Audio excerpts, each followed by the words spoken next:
Evenfall. Games arrive like butterflies, and he stashes them away. Here is your design team from Nanox Games. Let's get this flipped over. Evenfall is coming, a time of magic, witches, spells, and competition. The World Tree opens its glowing gates. Gather your clan, use arcane rituals, and seize power. 1 to 4 players, 14 up, 30 minutes per player. So let's go ahead and get the box open, look inside, and then stick around for that. After that, for the teach.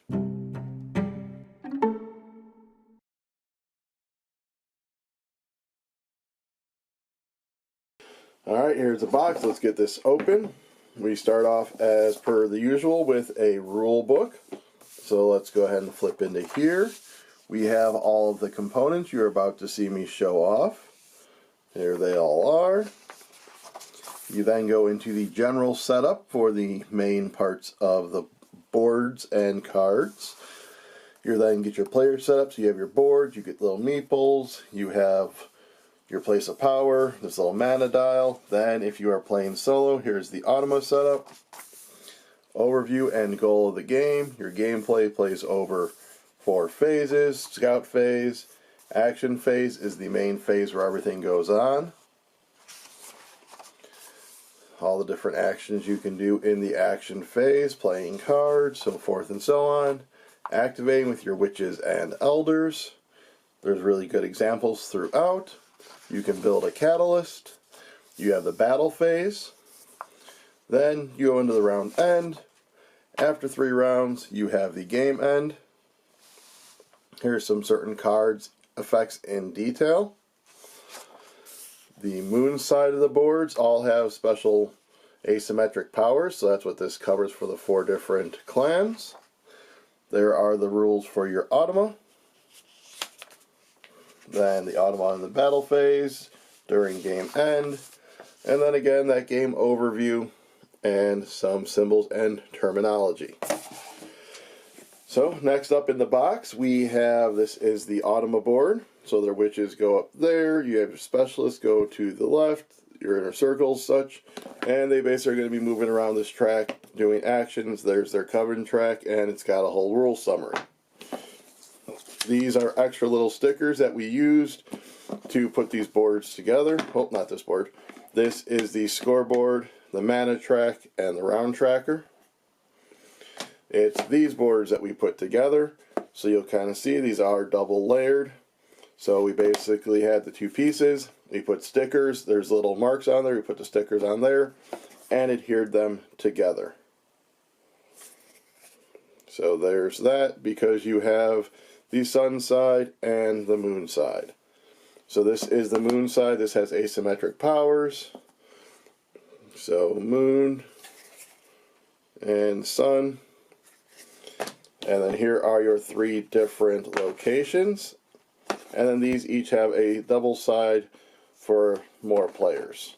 So this is the Southern Slopes is only used in a 3 and 4 player. The Northern Lakes, here's your 4 player side and your 1 to 3 player side. Then here are your other factions, or your clans I should say. Woo, they ran away. The circle ran away. Then you have the spike, again double-sided, and the cross. Now in here, so in these spots I have the player pieces, so there's tan, there's red, there's blue, and there's black. I'll empty out one bag, show you, but they basically are all the same pieces, just in different colors. Alright, next up we have these potions, and then the 3 potion ones. And then we're going to have your herbs, however you wish to pronounce it. Again with the 3 pieces. And then these are your knowledge tokens. There's those. Next up, these are your catalyst markers. So one side has scythes, one side has orbs. They are double-sided. There's those. Then we'll have this baggie here. These are your different Powerstones with your different symbols. The little white cube tracks the rounds. The red Powerstone is used in the advanced mode when you use the moon sides. And then that is your first player marker. But so there are your different Power Stones. Then we have a bunch of cards that I will get laid out after I show you the pieces inside the player bag. Alright, so here are those pieces. You start off with, you have a player aid. Here's your witches, elders, and symbols, and on the other side shows you all of the actions.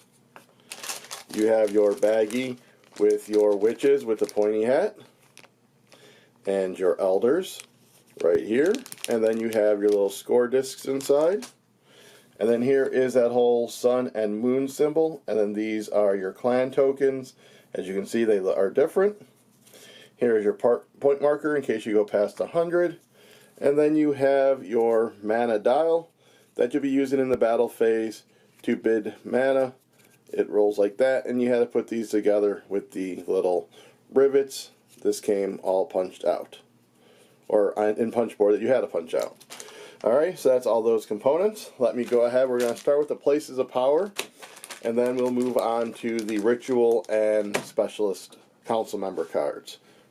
Alright, so for these places of power, we're going to start with the starting places of power. You'll see they have their name, and then who they go to. Here's some Powerstone symbols.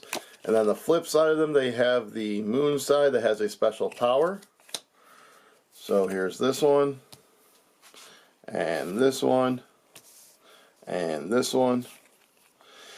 Alright, so now these regular places of power you'll be discovering. So these are stacked, all of these are the same, all these the same, etc. So you can see the different versions of all of these.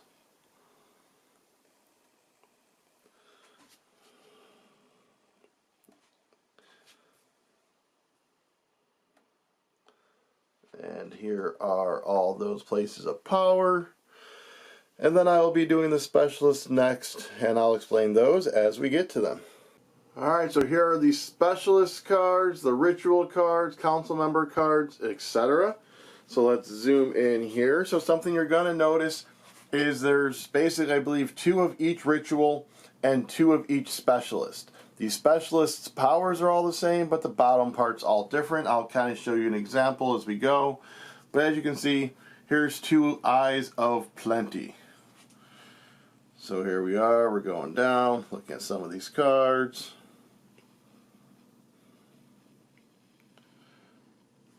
Coming up this way.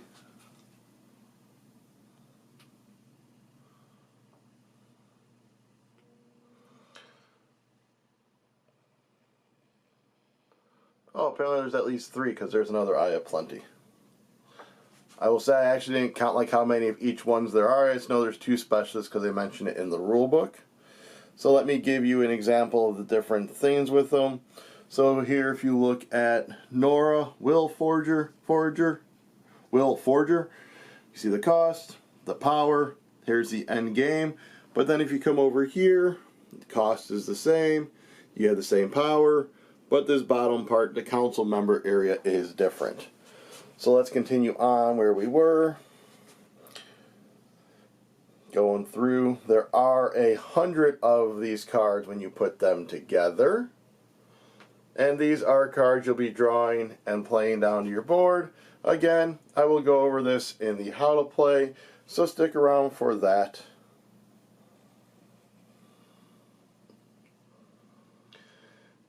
So there are all the cards. As I said, we're going to get into the how to play, starting with the setup. See you there. We are set up for a 2-player game of Evenfall. The main difference with a 2-player setup is you don't use Southern Slopes. Outside of that, you are going to grab the location boards and you're going to put it for the player count. This is 1 to 3. As I said, 2-player game. You're then going to be shuffling up the Power Stones and putting 4 random on each location. You're going to shuffle up the places of power deck, deal out cards per spot, so there are 3 cards per spot. You have the points board and mana board up here. You're going to put the round tracker in round 1. Each player is going to put one of their scoring discs on the 0 of each spot of the scoring track and on 0 on the mana track. You're going to grab the first player marker, put it on Northern Lakes. You're going to shuffle the specialist council member cards and ritual cards together to form a main deck. Put that where everyone can reach it. Leave space for a discard pile. You're going to create a supply of your herbs, your potions, your knowledge, and your catalysts, which are double-sided with the scythe and the orb. Each player is going to be having a faction board. You're going to have 4 witches and 4 elders. You're going to put them in their designated spot. There will be a little icon here. You're going to choose the sun side or moon side. I am showing you the sun side, denoted by that symbol. You'll put your last scoring disc at the bottom of your coven track. You have a point marker, a mana dial. You're going to start with 2 potions, 2 herbs, and you're going to start with your starting place of power. It's denoted right there. It says the cross. And the other side will be if you use the moon side, like so. And that is going to go to your inner circle, which is this area of your board. After that, you're going to choose a starting player however you choose to do so. And once you choose a starting player, you are going to give them the starting player marker from Northern Lakes. The other thing to make sure with your board, you're not going to see it right here because of my space constraints, but you want to leave enough room to the right, to the left, and to the bottom, because that is where you'll be placing cards. You are now ready to begin. The game is going to play over 4 phases: the scout phase, the action phase, the battle phase, and then end round. The first phase is the scout phase. What's going to happen is you're going to look at the top of your player board to this little bar right here. You're going to see the different phases. Once this zooms in, there we go. You're going to see the different phases listed here. So in the scout phase, in this instance, we are going to draw 3 cards, gain 6 cards, gain 3 knowledge, and 2 mana. So when you draw a card, you're just going to draw them from the deck. So 1, 2, 3, 4, 5, and 6. 3 knowledge. And then when you gain mana, you are just going to move your marker on the board 1, 2. Our opponent would be gaining the same thing, so we'll just move their marker with us. And that is it for the scout phase. In the action phase, there's 5 actions you can do. Those are denoted here on your player A, so we're going to go down them in order. We are going to start with discovering a place of power. Out here are the places of power. Let me grab a couple different cards to show you examples of what they all pertain. So you have your place of power. You have their name. You have what power stones they need. I'll explain these in the battle phase. Over here is what you can harvest from them. In this instance, 2 mana. And down here is how many witches you need to send to discover this place. So the Spirit Bog requires 2 witches. The other thing this one has is a binding bonus. That will make more sense when I talk about playing cards. But those are your different types, and you see this one only has 1 Power Stone symbol. So when you discover a place of power, you're going to grab that many number of witches. So in this instance, we'll say we're going to grab the Spirit Bog. You can grab from the Northern Lakes or Central Mountains. You don't need to go to one before the other. So we are going to send our 2 witches. We push them in that circle right there. We grab our place of power we want, and we put it into our outer circle. The outer circle is up above, the inner circle is down below. And that's all there is to discovering a place of power. The next action you can take is activating your clan token. To activate this, you are going to get, if anything's listed here, so in this instance it's an herb and a potion. So we grab those. We are then going to harvest across our outer circle underneath that symbol, so that gives me another herb. So I grab that herb, and then I am going to just flip over my token to show it has been used, because you can only do that once per round. We are now going to look at playing cards. There are 3 different types of cards you can play. You can play rituals. That's shown here. You have your cost up here. This is going to be endgame points if it's in your inner circle. Its power or action space is going to be listed here. You're going to see it says ritual, and a possible keyword. This is an artifact, this is an enchantment, and then they'll have spaces here for catalyst, which we'll get into in the catalyst action. The next type of card you have is a specialist. It says specialist, has a little thing there. It says familiar, enchantment, etc. There's their cost, endgame points that they have them. So this is a power if you play them as a specialist. You have various ones. This is a one-time use as a free action. This is a always active. There's that again. There you go. Then on the bottom, these are if you play them as a council member. The cost for this is on the board. I'll go over when you play a council member, but you're going to play it and then you're going to stick this under your board. The big thing with specialists is you cannot play two specialists as specialists that have the same name. So I cannot have two Escher the Tempter over in my specialist area. So let's start with playing a ritual. So again, you have the cost, so I can either do an herb and 2 potions for this one, or 2 herbs for this one. We are going to go with the transmutation chalice, so we spend 1 herb and 2 potions. Rituals now get placed on top of a place of power. You can choose either place of power. We are going to choose our spirit bog. So when you place it, you are going to place it offset, but first you're going to look to see if you covered anything. I did. I covered this, which means I get an herb. I am then going to look binding with an artifact, 2 points.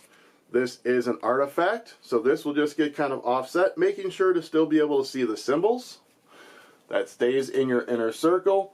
And then I had received 2 points for being an artifact.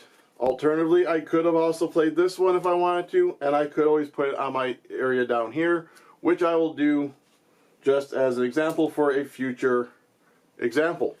Then, if you want to play a specialist, you're going to do the same basic thing. You are going to spend what they need. So let's go ahead and go with Irene and the Gray Stray. You would spend 2 knowledge, 1 herb, and then you'd put them in your specialist order over here. You'll know if there's an eye here and an eye here to show you where they go.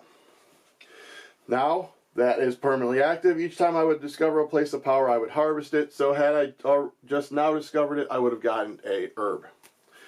Finally, as a council member. So for a council member, you are instead going to look at the bottom of your board to these costs right here. Your first council member is going to cost a knowledge, an herb, and a potion. Everyone after that's going to cost 2 of each. So if I wanted to play one of these as my council member, I would spend potion, herb, knowledge, and I would stick them under the board. So we would just go like that. They have varying powers. Some are end game, some are end round, and some are always active, like so. So that is playing a card as either a ritual, a specialist, or a council member. Next action is using an action space. That's denoted by this symbol right here. You'll see I have some on my cards, and there are some on the board out here. To activate an action space on these boards or on your outer circle, you are going to take a witch, and you're just going to simply place them on the place doing the denoted action. The action on this board is you can discard a card to get 3 resources of your choice. This one is either draw 3 cards or transfer a place of power and draw 2. Transferring a place of power just means taking it from your outer circle and moving it to your inner circle. The other thing with doing action spaces is if there's an action space in your inner circle, that is when you use your elders. Typically, your elders can only activate action spaces in your inner circle unless a card ability declares otherwise. For there is a specialist I know you can turn it to be able to send your elder out to one of these areas. But typically, your elders will only be for your inner circle. The final thing you can do is you can build catalysts. So there are scythes and there are orbs. When you build catalysts, you can build as many as you want on one turn. Each herb costs 2 potions. Each scythe costs 1 herb. When you do a catalyst, you are going to take it and you are going to place it on an available spot on one of your rituals in these corners right here. Now, what scythes do is if a scythe was on my transmutation chalice, when I harvest that card, whether it be from the activating my clan tile action or another card that may tell me to harvest something, you're going to double what you harvest. So in this instance, if I harvest this, I would instead get 2 herbs as opposed to 1. When you place an orb out, You place an orb out, and that is going to move you up on your coven track. When you move up on your coven track, you are going to do each space that you land on. So with this just moving me up 1, that would give me 2 mana, so I would go 1, 2. If I had moved up, say, from here 2 spots, I would get my 2 mana and then my 3 points. You get every spot you do cross. Finally, on your turn, as a free action at any time, you can discard 2 cards for a resource of your choice. And that is all the actions you can take in the action phase. In the action phase, you are going to be going back and forth, taking these actions until everyone has passed, and then you'll move on to the battle phase. For the battle phase, you are going to be contesting each area going from north to south. In this instance, we don't have south, so it's just going to be north and central. You're going to look at each one, and then you are going to bid mana to increase your strength in that area. Your strength initially is how many of your witches and or elders are out there. Typically, it will not be elders again, only if certain card abilities allow you to. So if we look at Northern Lakes, right now I am at a strength 3. My opponent is at a strength 2. So I'm going to choose how much of my mana I want to use to increase my strength. When you're doing it, there is a couple things to keep in mind. One, you have these rewards over here in the battle phase. You need to meet or exceed these levels in order to get those rewards. So I need to have 4 or more to get a card, 6 or more to get 3 points, 8 or more to transfer a place of power. If I do have 8 or more, I actually will get all 3 things. If I have 6 or more, I get those 2, and 4, I just get that 1. So you do get all rewards shown. Next thing you need to consider is whoever has the highest strength will grab one of these Power Stones. The third thing is for Northern Lakes, whoever wins this one gets the first player marker. Ties are settled by whoever spent the most mana. If that is still a tie, then the tie is broken by player order. So in this instance, as I said, they have 2, I have 3. I currently have 4 mana. So we will secretly place our dials. We'll then say when we're ready, we'll flip them over. So I say I'm going to spend 3 mana. So I'm at 6. They wouldn't even be able to do it. Say they had spent their 2 to get to 4.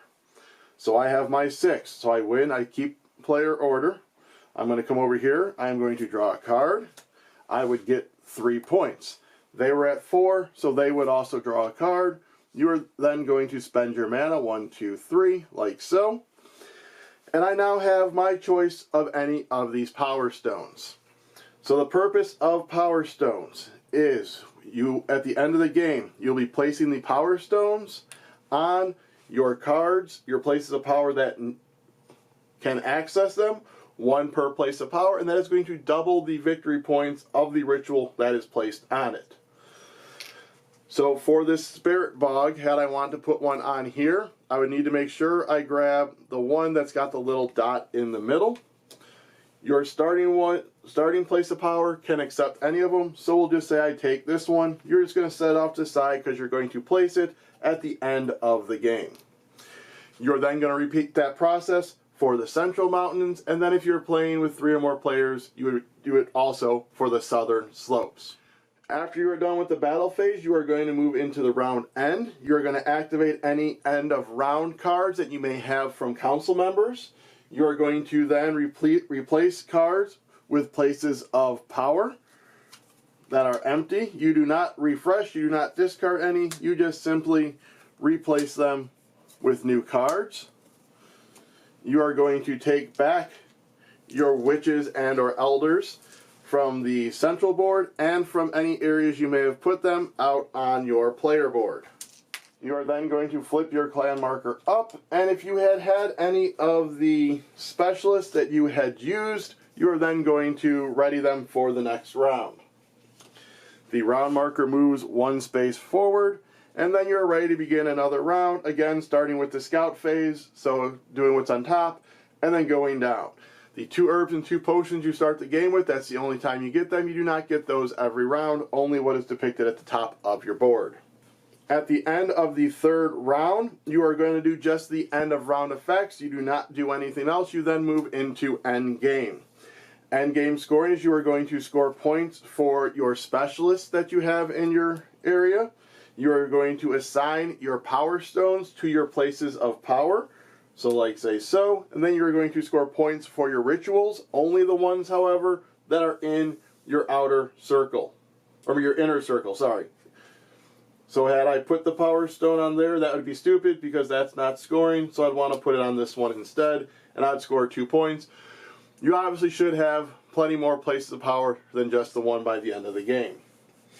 Finally, you are going to score the end game victory points on any of your council members. So for example, this one would have been 2 points for each enchantment in your coven. When it speaks of your coven, it is talking about everything in the board. Most victory points wins. If there is a tie, whoever has the most mana left wins. If that's still a tie, then you share victory. So I will point out, as I had said, there is a moon side of the board for each player. You'll notice that the scout phase changes. They'll also have some form of asymmetric power. All of these are explained in the rulebook. So if that is something you are interested in, you can check out the rulebook for that. But then also your place of power, if you flip those over, you would flip this over as well to its moon side. So that is basically how you play Evenfall. If I could please go ahead and get you to head down below and hit like, subscribe, comment, share, ring the bell. Also, while you're down there, if you could please check out the links to our Patreon and our Ko-fi. That is how you can help support this channel. So, until next time, Evenfall.